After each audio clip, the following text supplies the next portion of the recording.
자, 오늘 말씀은 마태복음 26장 14절 16절입니다. 천천히 함께 하도록 합시다. 마태복음 26장 14, 16절.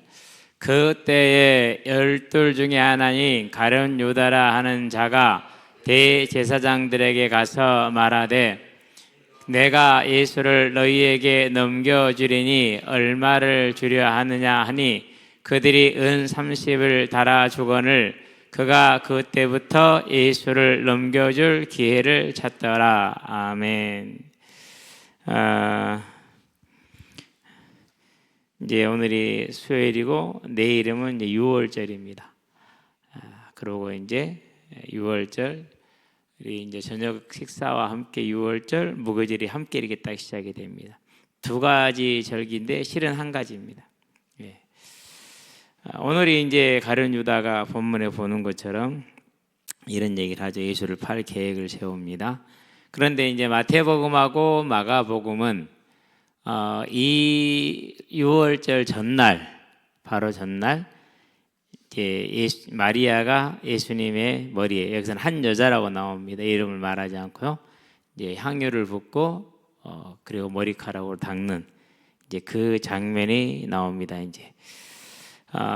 그런데 요한복음에서는 이게 6일 전 토요일 안식일 끝나고 일요일이 시작되는 저녁에 하는 걸로 나오죠.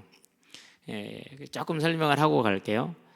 자, 출애굽기 12장에 보면은 3절하고 6절에서 6월절 양을 언제 준비하라고 그러냐면 10일 날 준비하라고 그래요. 14일이 6월절이기 때문에 4일 전 10일 날 준비를 해서 4일 동안 뭐 하라고 그러냐? 살펴보라는 겁니다. 우리가 고를 때도 잘 보고 살피잖아요. 그렇죠? 근데 4일 내내 그걸 살펴보라는 거예요. 혹시 미처 보지 못하는 건 없는지, 혹시 장염이 났는지 이런 거 다 살펴보라는 것이죠. 이제. 그런데 이제 그러기 때문에 최소한 4일 전에는 선택을 합니다. 자, 이렇게 말씀은 나왔는데 신실하고 하나님을 사랑했기 때문에 유대인들은 어떻게 했느냐? 이틀을 더 당겼어요. 그래가지고 6일 전에 미리서 준비를 해요. 6월절에 이제 예루살렘 올라가는 것도 마찬가지예요. 일주일 전에 도착을 해요, 보통. 그래가지고 거기에서 일주일 동안을 준비하고 기다리는 거예요. 자기를 정결하게 하고 6월절을 준비하는 것이죠. 그럼 보통 어떻게 돼요? 6월절은 이제 시작이 되면 일주일이 가잖아요. 며칠을 있는 거예요? 보름을 있는 거니까. 가는데 얼마가 걸리며 가서 보름을 머물고 또 돌아오려면 얼마나 걸립니까? 그렇기 때문에 우리가 생각하는 그런 예배는 절대로 아니에요. 이걸 이제 어디로 가보면 초대교회로 가보면 돼요. 초대교회는 오늘날처럼 지역에 막 이렇게 교회들이 막 산재해 있는 게 아니에요. 가령 뭐 이렇게 여순광에 여순천 광양이 뭐 한 곳 정도. 자, 그럼 저희들이 이제 여수로 예배 드리러 가야 돼요. 걸어가고 배 타고 가야 돼. 최소한 하루는 걸리겠죠. 그러죠. 그래도 이건 아주 양호한 거예요. 그래서 이제 우리가 이제 계시록의 7교회를 보면 에베소, 그 다음에 서머나, 그런 다음에 이제 버가모, 두아디라, 그런 다음에 빌라델피아, 그 다음에 이제 이렇게 나눈단 말이에요. 각성으로. 그게 뭐냐면요, 로마의 주요 도로가 있는 지역들이에요. 이게 거점 지역들이죠. 그러면 그때는 걸어 다녀야 되잖아요. 그러면 이제 에베소에 이제 누구의 집에서 교회가 있는데 거기까지 걸어가려면 얼마나 걸릴까요? 그렇죠? 그 사방에서 모여드는 것이기 때문에. 그래서 예배 한번 드리러 가면은 며칠이 걸리고 때로는 한두 달을 머물다 올 수도 있고 그래요. 오늘날하고 완전히 다른 것이죠. 많이 다른 겁니다, 이제. 자, 그러면은 이제 그래서 일주일 전에 가서 준비를 하고 그리고 6월절을 탁 들어가는 거예요. 양을 준비해 갑니다. 성전세를 반세계를 준비해 갑니다. 이틀치 오늘날 한 30만 원 정도 됩니다. 인당 준비해서 가죠, 이제. 그리고 그걸 가지고 이제 제사를 드립니다. 어린 양을 드려서 그건 번제로 드리고 또 한목제 제물을 따로 가져가야죠. 이렇게 이제 제물을 준비해서 가서 예배를 드리는 겁니다. 근데 누가 갑니까? 온 가족이 다 가는 겁니다. 누구도 가야 됩니까? 종들도 가야 됩니다. 다 가야 됩니다. 그럼 왜 이제 공관복음에서는 마태, 마가복음에서는 이틀 전에 마리아의 향유를 기록을 했고 요한은 6일 전에 기록을 했냐. 모든 학자들은 6일 전에 마리아가 향유를 부은 게 맞다라고 얘기를 합니다. 그럼 여기서 이제 잘못된 거냐? 아닙니다. 성령이 기록하신데 잘못했겠습니까? 공관복음은 주제별로 기록을 합니다. 쉽게 말해서 예수님이 메시아이시잖아요. 그 메시아가 하는 일의 주제별로 모아서 기록을 해요. 그렇게 뭘 무시하는 거예요? 시간을 무시하는 거예요. 시간을. 그래서 이제 예수님이 내일 이제 잡혀 가시잖아요. 내일 6월절 저녁 하고 가잖아요. 그게 뭐로 하는 거예요? 그 내일 메시아로서의 본격적인 사역을 하게 들어갈 그걸 강조하기 위해서 이제 마리아의 향유 부음, 기름 부음을 거기다가 배치를 하는 겁니다. 누가 그렇게 했어요? 하나님께서, 성령님께서. 그러면은 요한은 어떤 목적으로 가지고 기록을 하느냐? 자, 공관복음들은 주제별로 해서 예수님이 무엇인가, 무슨 일을 어떻게 하시는가를 강조를 해요. 근데 요한은 예수님이 누군가를 강조해요. 메시아의 그 성격도 강조하지만 예수님이 어떤 분인가를 강조. 그래서 요한복음 1장 1절에 뭐가 나오죠? 태초에 하나님의 말씀이 계시니라, 이 말씀이 하나님과 함께 계시니 이 말씀이 곧 무엇이니라? 하나님이시니라. 예수가 누구라는 거예요? 이 하나님이라는 거예요. 근데 마태, 마가, 누가 뭐부터 기록합니까? 탄생부터 기록하잖아요. 그러죠. 조상부터 시작을 해서 이 차이가 나는 겁니다. 그래서 그렇기 때문에 이틀 전에 배치해 놓은 성경이 있고 6일 전에 배치해 놓은 성경이 있는 겁니다. 이런 거는 모르고 성경 읽으면 어떻게 되죠? 와, 틀렸다. 성경 잘못됐다. 믿을 수 없다. 용감하게 이렇게 얘기를 할 수 있죠. 그렇죠. 근데 우리는 그런 걸 이제 알게 되길 바랍니다. 그래서 공관복음들 마태, 마가, 누가는 똑같은 시각을 가지고 예수님을 기록해서 공관이라고 그래요. 같은 걸로 봤다라는 거예요. 같은 관점으로 본 거죠.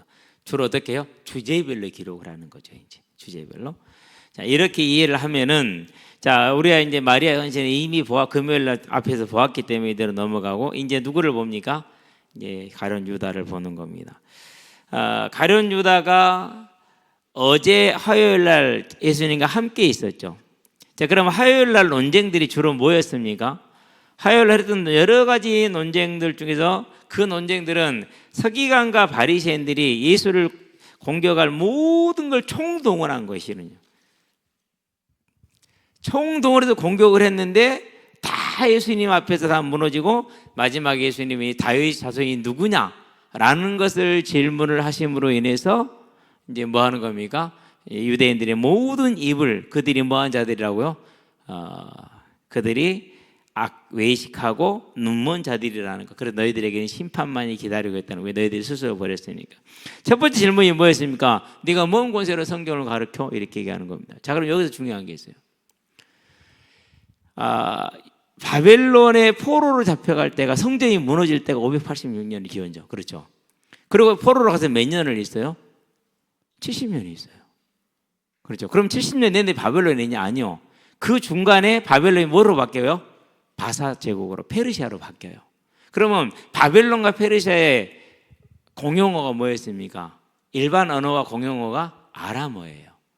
그래서 70년 동안 바벨론이 팔레스타인, 오늘날 이스라엘 지역이죠, 유대를 다스리고, 그리고 바벨론에 잡혀간 사람들 전부 다 뭐가 돼버려서 언어가 이제 다 히브리어에서 뭐로 바뀌어요? 자, 우리나라 사람들이 미국을 시군 갔어요. 거기서 아기를 낳아서 키웠어요. 걔네들 한국말 해요, 못해요? 못하죠. 주로 그애들은 모국어가 뭐예요? 영어예요. 똑같아요. 히브리어를 못하고 모국어가 뭐가 됐어요? 아람어가 됐어요. 자, 그러면 이제 모여서 예배를 드립니다. 거기서 이렇게 바벨론에서도 모여서 번성하라고 해서 그렇게 살았기 때문에.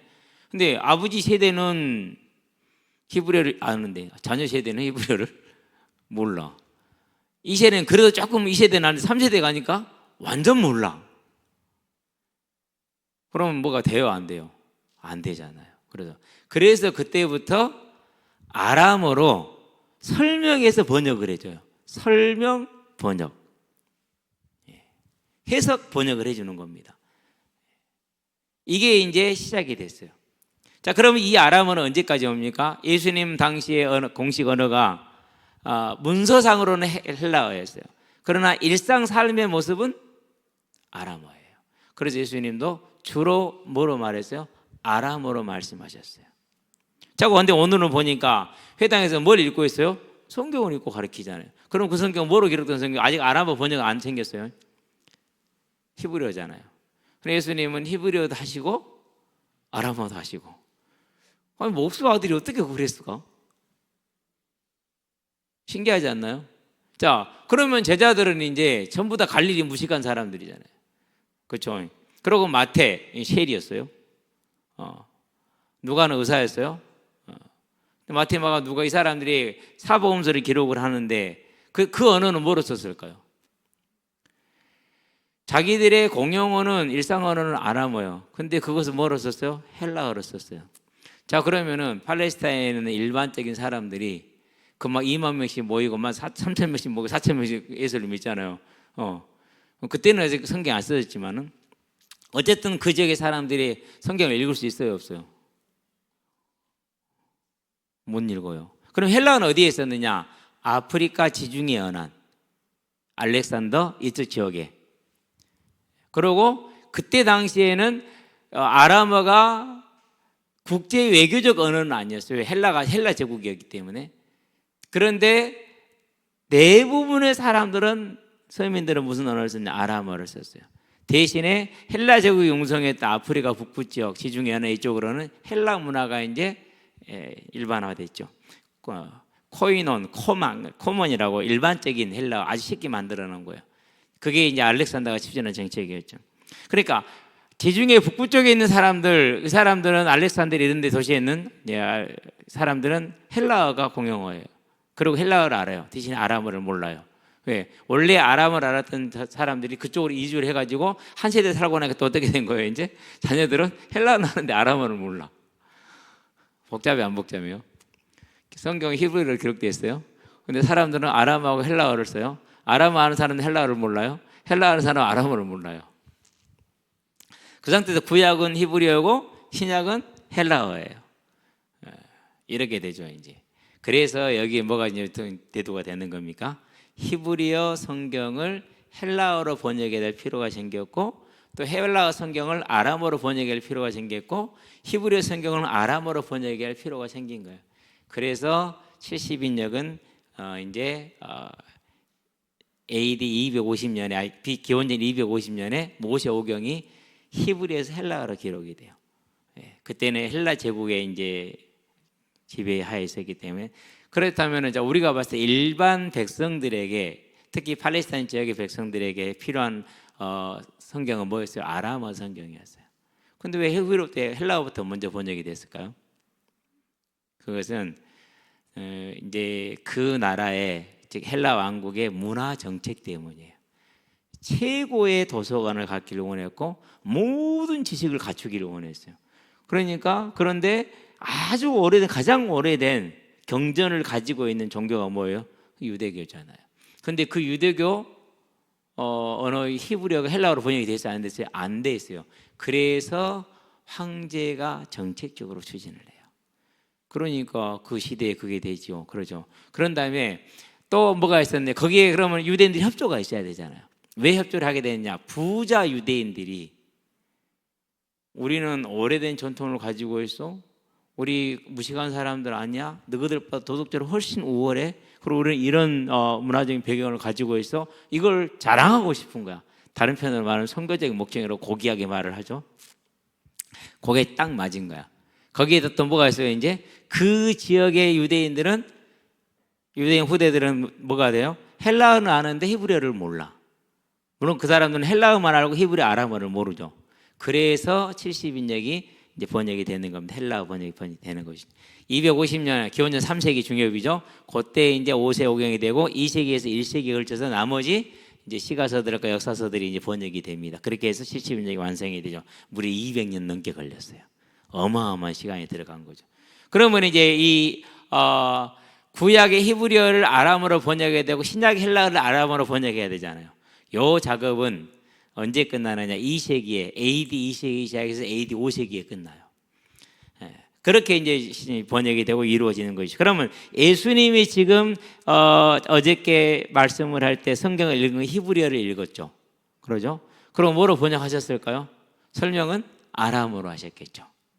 자, 그러니까 이제 아람어 번역가들이 느헤미야 8장에 보면은요, 해석했다는 말이 나와요. 한번 봐봐요. 느헤미야 8장 7절 8절 한번 봐봅시다. 느헤미야가 앞에 있죠. 느헤미야 8장 7절 8절 한번 봅니다. 자, 7절에 보니까 자, 에수아와 바나와 세레바와 야인과 야국과 악국과 사부대와 땡땡땡 이름들이 나온 사람들을 자 블리아와 레이 사람들 백성이 제자리에 서 있는 동안 그들에게 율법을 깨닫게 하였는데 이 사람들이 백성들이 율법을 깨닫게 했어요. 하나님의 율법책을 낭독하고 그 뜻을 해석하여 백성에게 그 낭독한 것을 다 깨닫게 하니 무슨 말입니까? 히브리어로 읽은 것을 아람어로 설명해서 번역을 해준 거예요. 이게 지금 그 장면이에요. 그러니까 여기서 해석이라고 해야겠어요? 안 그러면 통역이라고 해야겠어요? 물론 맞아요. 해석이라는 말도요. 설명을 곁들여서 통역을 했기 때문에 맞는 말인데 보다 더 정확하게 말을 하면 뭐야 돼요? 그냥 통역으로 쓰는 게 훨씬 낫죠. 그렇게 쓰는 것이. 자, 예수님 진짜 이것은 누구만의 권한이에요? 그러니까 다 모르는데 몇 사람만 다 가지고 있는. 인간적으로 여러분 그 뽀대 나와야 안 나요? 자존심 있어요, 없어요? 그렇죠? 근데 어떤 놈이 가가지고 지가 히브리어 했더니 지가 헬라 아람어로 번역해서 설명을 해보러. 기분 나빠요, 안 나빠요? 야, 너 뭔데 니 멋대로 하냐? 이렇게 시비를 걸기 시작을 합니다. 너는 그런 자격이 없다라는 것이죠. 그럴 때 예수님이 어떻게 대답합니까? 세례요한을 들고 오죠. 세례요한이 뭐라 하지? 나에 대해서. 그가 나에 대해서 한 이 세례가 하늘로부터 온 것이냐? 분명히 하늘로부터 온 거 다 봤잖아요. 소리를 다 듣고. 안 그러면 사람으로부터 온 거냐? 아씨, 하늘로부터 왔는데. 그러면 세례 요한이 말한 것처럼 저는 메시아인데요. 그렇기 때문에 충분히 이걸 할 수 있는 권한이 있어요, 없어요? 할 수 있는 권한이 있잖아요. 근데 우리 시비를 걸었잖아요. 만약에 하늘로부터 했는데 우리 시비 그럼 하늘로부터 시인하면 어떻게 됩니까? 이제 왜 너희는 메시아를 믿지도 않고 메시아한테 시비 건 이게 되잖아요. 얼마나 곤란해졌어요, 그렇죠? 그러니까 여기 있는 유대인들이 제사장들이 그냥 이거 뭐 환장하는 거야. 그걸 누가 봤어요? 제자들이 다 봤어요. 누구도 봤어요? 가룟 유다도 봤어요. 그거 얼마나 뿌듯해요. 그렇죠? 그 많은 제사장들과 사람들을 누가 한 적이 있어요? 우리 대장 혼자 이겼잖아요. 얼마나. 나는 그 대장에 뭘 맡은 사람이요? 회계를 맡은 사람이잖아. 그죠? 근데요, 안 기뻐요. 재미없어요. 누구는? 유다는. 왜? 또 자기한테 돈 넣을 생각만 하지 그거 생각만 할 때 그게 기쁨이지 않는 거예요. 지금 오늘 예수를 파는 유다의 심령을 어제 지금 들어가서 설명을 해보는 거예요. 진짜 무서운 겁니다, 이게. 그렇죠? 자, 그 다음 질문이 뭐였습니까? 어디 갔어요? 자, 세 가지 비유를 들죠. 자, 이 세 가지 비유는 뭡니까? 선택받은 제자들은 다 하나님께 옳다 받은 사람들이고 너희는 아니요 이거잖아요. 큰 아들은 보냈어요. 간다고 해놓고 안 가버렸어요. 작은 아들을 보냈어요. 안 간다고 해놓고 나중에 생각하고 갔어요. 자, 그러면 큰 아들이 누구요? 제사장들, 사두개인들, 바리새인들. 누구는 안 갔지? 우리는 간 거야. 얼마나 기분이 좋아요. 그렇죠? 자, 그 다음 또 봅시다. 이제 소작은 비유가 나왔어요. 자, 그 소작인들이 종들을 때리고 죽였고 아들까지 죽였으니까 다른 사람들에게 주겠다고 했단 말이에요. 그럼 그 소작인들은 누구요? 예수를 죽일 누구들 아니냐? 우리는 다른 사람들. 그 밭을 맡아 다는 끝내주네. 얼마나 12제자들이 거기 듣고 있으면서 뿌듯했겠어요. 가룟 유다는 아니었어요. 왜? 그거 자기한테 지금 돈이 아니잖아요. 지금 돈주머니에 돈 들어온 거 아니잖아요. 오직 관심이 가룟 유다는 그거니까. 세 번째, 혼인잔치 비유를 했죠. 네. 자, 거기에서 이제 혼인잔치는 뭡니까? 이제 천국에 들어갈 얘기라면 그러면 유다는 그게 생각이 있어요, 없어요? 천국은 뭐 오늘 돈주머니 이것만 생각나네. 그러니까 이 얘기를 다 들으면서도 그걸 못 듣는 거예요. 자, 세금 문제 얘기를 했죠. 이제 무슨 말인지 이제 로마가 인구 조사를 해. 누구들이 하나님이야 그러니까. 사무엘하 24장에서 다윗이 인구 조사했다가 얼마나 혼을 납니까? 7만 명이 넘게 죽잖아요. 그렇죠? 예. 그렇기 때문에 인구 조사는 하나님이 허락할 때만 가능한 거예요. 하나님이 주권 절대 주권. 근데 주구들이 하나님이라고 그러는데. 그래가지고 예전에는 인두세를 걷지도 않았는데 이제 인두세를 걷는다고 하네. 여러분 세제가 개편되면 그 저항이 있어요, 없어요? 지금 이재명 대통령이 뭐 하겠다고 그래요? 제일 지금 강하게 하는 게 다주택 보유세 유보하는 거 그거 안 하겠다고 그러잖아요. 그죠? 그거 하나 안 한다는데 난리가 나잖아요, 지금. 막 난리요. 국민의 모습은 막 장난 아니잖아요. 그 똑같은 거예요. 하나님의 주권을 침해했죠. 거기다가 세금을 이전에 예루살렘에서 통용하던 화폐로 아니고 로마가 통용하는 우상을 섬기는 그 화폐로 쓰라고 그러죠. 거둬든 돈을 가지고 우상 성전을 짓고 자기들을 억압하는 로마 군대를 보내죠. 자기들은 이제 세금을 받쳐내는 꼭 노예 같은 느낌이 들죠. 이제는 그런 느낌 최소한 아니었는데. 그렇기 때문에 세금을 문제를 딱 들고 나와서 만약에 세금을 내야 한다 그러면 어떻게 됩니까? 하나님을 거역하는 사람이 되고 로마에 편승한 사람이 돼요. 대신에 세금을 그러니까 안 내도 된다 그러면 반역죄가 돼요.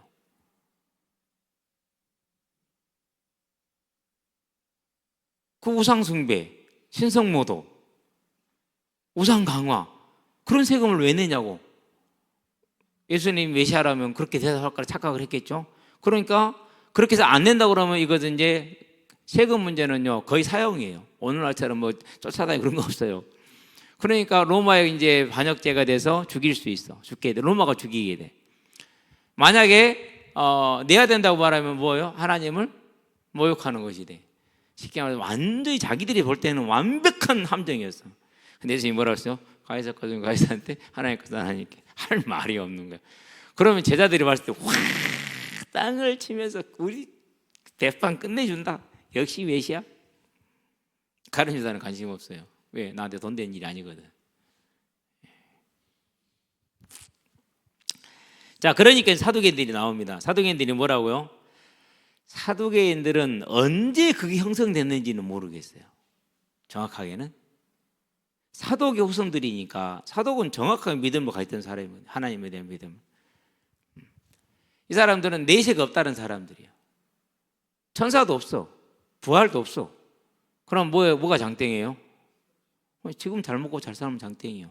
그러면 지금 잘 먹고 잘 사는데 방법이 문제가 돼야 안 돼요? 문제가 안 돼.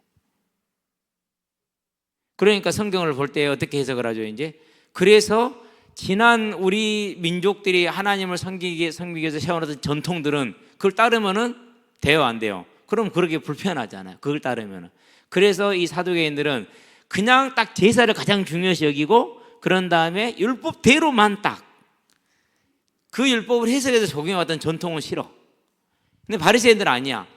제사보다는 하나님의 율법 말씀을 더 중요시 여기고 우리 조상들이 지켜왔던 전통이 중요해. 왜? 그걸 이 율법을 해석 적용하는 게 전통이니까. 이게 이제 바리새인들이죠. 근데 사두개인들은 뭐예요? 그렇지가 않아요. 자, 그러니까 살짝만 우리가 성경에 말씀대로 안 살면 뭐 할 수 있는 거예요? 완전히 내 마음대로 살 수가 있는 거예요. 완전히 이 땅의 삶을 즐길 수가 있는 거예요. 그게 사두개인들이에요. 그게 하스몬 왕조에서 그 왕이 제사의 권력까지 함께 가지고 갈 때, 즉 신정 정치를 펼치기 시작했었을 때 바리새인들은 안 된다. 분명히 제사의 기능은 레위인들에게 해야 되고 누가 간섭하면 안 된다 이랬어요. 근데 사도들은 괜찮아, 우리 협조할게. 그래가지고 하나가 됐어요. 권력 잡은 자한테 내가 협조하면 뭐가 생기죠? 그렇죠. 돈이 생기고 권력이 생기고 편안함이 오잖아요. 그게 사두개인들이. 그렇게 해서 이제 하스몬 왕조 때부터 그들은 거기 빌부터 살아간 거예요. 그러니까 이 사람들은 이제 여러 가지 중에서 가장 항상 근본 동기는 뭐냐? 내가 이 땅에 잘 먹고 잘 사는 거예요. 그런데 이제 AD 6년에 이제 안나스, 우리로 말하면 친일 매국노입니다. 친로마 매국노예요. 그러니까 이제 사두개인이잖아요. 뭐가 목적이에요? 출세가 목적이잖아요. 잘 먹고 잘 사는 게 목적이잖아요. 총독이 오더이는 사람을 고르는 거. 총독이 새로 부임해서 오니까 알잖아요. 눈치 빠르니까 누군가가 필요하겠다. 그래서 이제 조용히 가죠. 뭘 그냥 갈까요? 뇌물을 가지고 가야죠. 많은 뇌물을 들고는 내가 당신에게 협조하게 나를 제사장으로, 대제사장으로. 대제사장이 드디어 채택이 됐어요. 그게 무엇을 하느냐? 검사관을 성전에 딱 배치합니다. 검사관만 배치하면 끝나는 거예요. 그래가지고 제사 드리러 왔어요. 이제 염소를 끌고 왔어, 양을 끌고 왔어. 불합격. 근데 그 염소와 양은 감람산 시장에서 사온 거야. 근데 그건 불합격이야. 그럼 어떻게 해야 됩니까? 그럼 어떻게 합니까? 저기 파네? 이방인의 뜰에서. 그럼 그러니까 거기서 사야 돼. 거기 산 것은 합격. 그러면은 딱 한 번만 하면 돼. 감람산에서 사오는 거 자기들이 가져온 건 전부 다 검사관이 불합격 시켜버려. 누구만 합격되는 저기서 산 것만, 이방인의 뜰에서 산 것만 합격이야. 그렇게 해서 어떻게 됐느냐? 바벨론 포로기 이후부터 형성됐던 감람산 시장을, 그럼 몇 년입니까 지금? 포로기 이후니까 거의 450년 된 거예요. 그 시장을 없애버려서 단 한순간에. 뭐로요? 검사관 한 명 가지고. 안나스가 뭐예요? 나라를 팔아먹지만 돈 버는 데는 기지예요. 우리 신일 외국노들이 다 그랬잖아요. 다 그거 다 보고 했잖아요. 아직도 그 제사 한 수를 못 했잖아요. 진짜 그 결정적인 그게 이승만이 못하게 한 게. 누가 이승만을 뭐 높인다더라. 그 이승만은요 절대 그럴 수 없어요. 천국에 가보면 있을지 없을지 그것도 잘 자신 못해요. 그게 이제 안나스가 그렇게 만들었어요. 그게 있어 성전을 뭐 만들었는 거예요? 완전히 큰 기업으로 만들어놨어요. 장사치로. 자, 그런 일에 유다가 봤어요. 그럼 유다는 항상 뭐가 되겠습니까? 내가 우리 예수님이 딱 메시아가 되면은 저 매매하는 일에 내가 그냥 가갖고 그냥 그 생각만 하고 있어. 근데 가만히 지켜보니까 예수가 오늘 하는 것들 보니까 전혀 아니야. 가망이 없어. 에라이. 그러고 오늘 낮에 누구를 찾아갑니까? 제사장들을 찾아가요. 그럼 말합니다. 얼마 줄 건데? 은 30. 한 1800에서 한 2천만 원 정도 됩니다. 오케이. 은을 받습니다. 그게 뭐 성전의 세길인지 안 그러면은 이제 로마에서 만들어낸 은화인지 그건 잘 몰라요. 근데 아마 성전의 세계일 거라고들 많이들 해석을 해요. 그러면 은 30이 얼마입니까? 그거 2천만 원이잖아요. 큰 돈 같습니까? 절대로 그렇지 않아요. 애들이 뭐 알바를 하죠. 하면 얼마입니까? 한 달에 한 60만 원, 80만 원 벌죠. 열심히 하면은. 그러면 중고등학교 때 80만 원 적어요, 커요? 어마어마하죠. 그렇죠. 그런데 그 80만 원 갖고 만약 혼자 원룸에서 살면은 살 수 있어요, 없어요? 못 살아요. 원룸 30만 원 내고, 우리 강양은 좀 싸니까. 그러고 생활비 전기세 좀 내고 이런 것들 내고 한 10만 원 내고 그럼 40만 원 남죠. 그럼 40만 원 갖고 뭐 해요? 진짜 할 일 없죠. 이 가룟 유다가 그런 거예요. 그렇게 눈이 어두운 자예요. 그럼 여기서 우리는 뭘 보는 겁니까? 저와 여러분들은요, 우리가 이 땅을 사는 날 동안에 세상은 언제나 우리에게 뭘로 유혹할 것이냐? 물질 가지고 유혹할 겁니다. 그런데 우리 안에 성령께서 말씀하십니다. 뭐라고 말씀하십니까? 이렇게 말씀하십니다. 천국을 보자. 또 말씀하십니다. 오늘 우리가 행하고 선택하는 일에 있어서 이게 천국의 상급이 될지 안 그러면은 상급하고 상관없는 것이 될지 저와 여러분 다 이 한 가지를 가지고 살아가면 됩니다. 유다는 오직 내가 쓸 돈. 그래서 요한복음에 보면은 12장 5절 6절에 보면은 그가 그렇게 말하는 것은 무엇을 훔쳐갑니다라? 돈주머니 돈을 훔쳐갑니다라.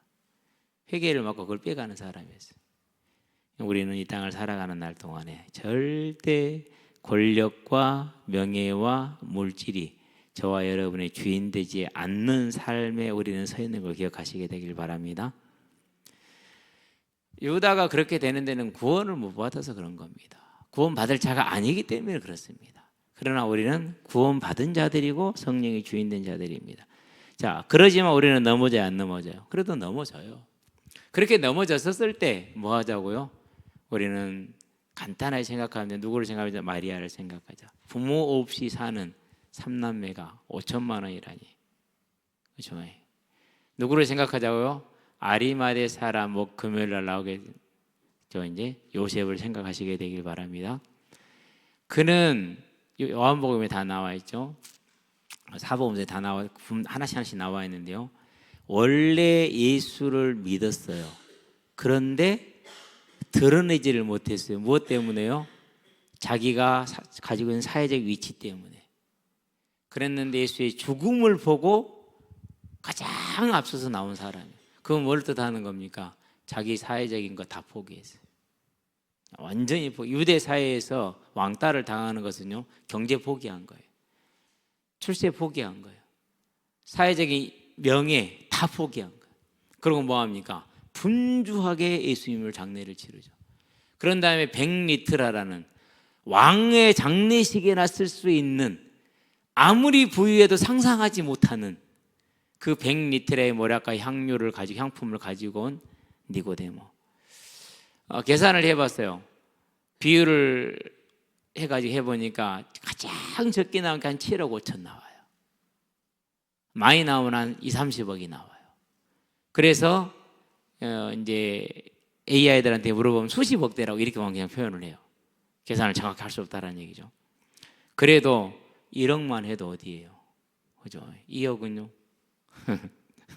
3억은요? 네.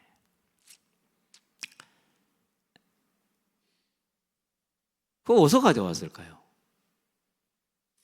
가지고 왔어요. 그래서 우리가 이 땅을 살아가는 날 동안에 우리가 비록 성령이 주인 된 삶을 살지만 넘어질 때가 많고 그럴 때가 많죠. 그럴 때마다 뭘 생각하자고요? 우리는 이 세 사람을 바라보면서, 그리고 그 세 사람이 섬겼던 주님을 바라보면서 하나님 나라의 영원한 소망을 두고 주님 오시는 그날을 바라보는 저와 여러분이 돼서 천국에서 오늘 나의 선택이, 나의 인생이 어떻게 평가될 것인가, 그걸 언제나 중심으로 한 저와 여러분 되기를 바랍니다. 기도합시다. 살아계신 아버지 하나님, 이 땅을 살아가는 날 동안에 우리의 기준은 이 땅에 말하는 좋은 것, 성공의 기준이 아니라 주님 앞에 우리가 섰었을 때 그것이 어떻게 인정되어질 것인가를 바라보는 오늘이 되고 범사가 되게 하여 주시옵소서. 그래서 아버지, 우리의 모든 순간순간들이 비록 연약하고 넘어질 때도 많지만 다시 일어난 그 힘을 통해서 우리의 삶이 하나님의 나라를 위해 살아가는, 하나님의 뜻을 위해 살아가는 삶으로 세워져 가게 하시고, 그걸 통해서 하나님의 영광과 존귀를 받으시며 그 일을 통해서 주의 복음이 이 세상에 증거되어지는 정의의 삶을 살 수 있도록 우리에게 은혜를 더하여 주시기를 예수 그리스도의 이름으로 감사하며 기도합니다. 아멘. 우리 한 가지 기도합시다. 어떤 기도하느냐? 하나님, 매 순간마다 세상의 욕구에 또 우리들의 연약함에 지지 않고 하나님이 주께서 선택하신 그 생명의 길, 영원한 길을 선택할 수 있도록, 우리는 가룟 유다와 다른 길을 갈 수 있도록 우리는 보고 듣는 눈을 열어달라고 다시 한번 기도하겠습니다. 살아계신 아버지 하나님, 하나님께서 오늘 우리 이 자리를 부르셨습니다. 아버지 하나님, 오늘 고난주간 넷째 날이 되었습니다. 이제 내일이면은 주께서 십자가에 달리시기 위해서 잡히시는 날입니다. 아버지, 그러한 때 가룟 유다의 배반을 보게 하심으로 우리의 인생이 무엇을 위해서 어떻게 살아가야 될지를 알게 하신 것 감사를 드립니다. 하나님, 우리는 연약합니다. 우리는 부족합니다. 물질 앞에서 너무나도 갈등하며 너무나도 혼란스러워하며 무너질 때가 너무나 많습니다. 아버지 하나님, 명예 앞에서 아버지 하나님 우리의 모든 걸 잃어버릴 때도 너무나도 많습니다. 사람들의 인정을 더 바랄 때가 많습니다. 사람들의 눈을 바라봄으로 내 믿음을 온전히 고백하며 드러내지 못할 때도 많이 있습니다. 하나님, 이러한 우리가 정말 가룟 유다와 같은 모습임을 우리가 알기 때문에 하나님께 나아오시지 않고 하는 것은 그런 우리를 붙들어 달라는 것입니다. 하나님, 우리를 붙들어 주셔서 하나님 먼저 나와서 우리의 이 연약한 부분을 아뢰오니 주님, 우리를 받으셔서 우리가 그런 문제로 갈등할 때마다, 우리가 그런 문제에 넘어질 때마다 주의 강력한 서로 그 의로운 오른손으로 우리를 붙들어 주시옵소서. 그래서 아버지는 주님께 우리를 붙드심으로 우리의 마음속에 다시금 아버지는 마리아를 바라보게 하시고 다시금 아리마대 사람 요셉을 바라보게 하시고 다시금 니고데모를 바라보게 해주시고 다시금 하늘 보좌를 내리고 우리를 위해서 모든 걸 내려놓고 내려오사 십자가 고난의 그 죽음을 죽으신 주님을 바라보게 하셔서 이제 내 삶의 범사의 모든 일에 하나님의 뜻을 따라 하나님의 나라를 위해서 선택하게 가게 하여 주시옵소서. 물질이 좌우하지 않게 하여 주시옵소서. 하나님의 뜻이 좌우하게 하여 주시옵소서. 아버지 하나님 명예가 좌우하지 않게 하여 주시옵소서. 하나님의 뜻이 좌우되게 하여 주시옵소서. 오직 하나님의 뜻을 위해 살아갈 소원하나 우리는 넘을 때가 너무나 많습니다. 부족할 때가 너무나 많습니다. 이런 우리를 긍휼히 이런 우리를 불쌍히 해서 하나님의 나라를 위해 살아갈 수 있는 믿음의 삶으로 세워지기 원하니 주님께서 주님 인도하여 주시옵소서. 아버지 우리 오늘 어른들에게 이 은혜를 더하시고 특별히 지금 우리 대학 청년들에게 은혜를 더하셔서 인생을 살아가는 날 동안에 특별히 이 아버지는 선택의 기준이 이 아버지는 인생의 기준이 온전히 세워짐으로 모든 일에 모든 범사에 세상에 알지 못하는 증거들을 얻게 하시고 아버지 정말 인생의 큰 이정표가 될 수 있는 증거들을 얻게 하셔서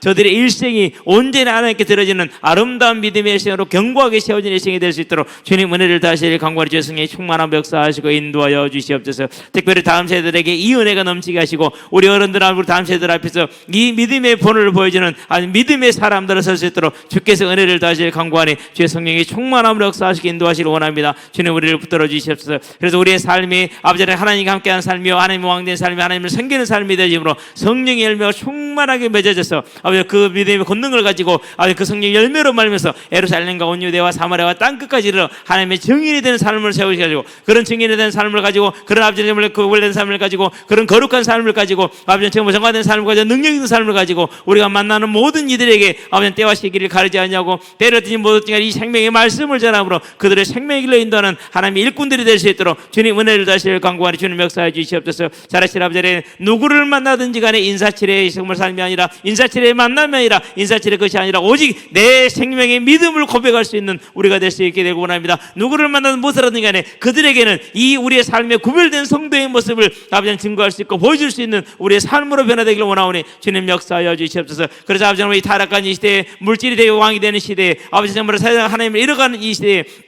과학과 문명이 정말 예수님을 대체하는 이 시대에 오직 정말 죄를 믿는 우리를 통해서 누구든지 간에 아버지는 정말 큰 빛을 볼 수 있는 하나님의 은혜가 임할 수 있도록 주님 역사하시고 강구하니 주의 충만한 역사하시고 인도하여 주시옵소서. 그래서 우리의 삶이 하나님의 복음을 증거하는 우리의 삶이 그리스도 예수를 증거하는 우리의 삶이 믿는 자의 구별된 모습을 증거하는 아버지는 구별된 삶으로 세워질 수 있도록 주님 은혜를 다하시기를 원합니다. 그래서 우리가 매 시간마다 하나님을 기뻐하며 즐거워하며 이 모든 것이 하나님의 은혜로 말미암고 하나님의 능력으로 말미암아 하나님의 친히 이루신 것임을 감사하며 찬양하는 삶으로 강구하며 찬양하는 삶으로 아버지는 세워질 수 있도록 주님 우리에게 붙으시고 인도하여 주시기 원하니 주의 성령의 충만함으로 역사하시고 인도하여 주시기를 우리 예수 그리스도의 이름으로 감사하며 기도합니다. 아멘.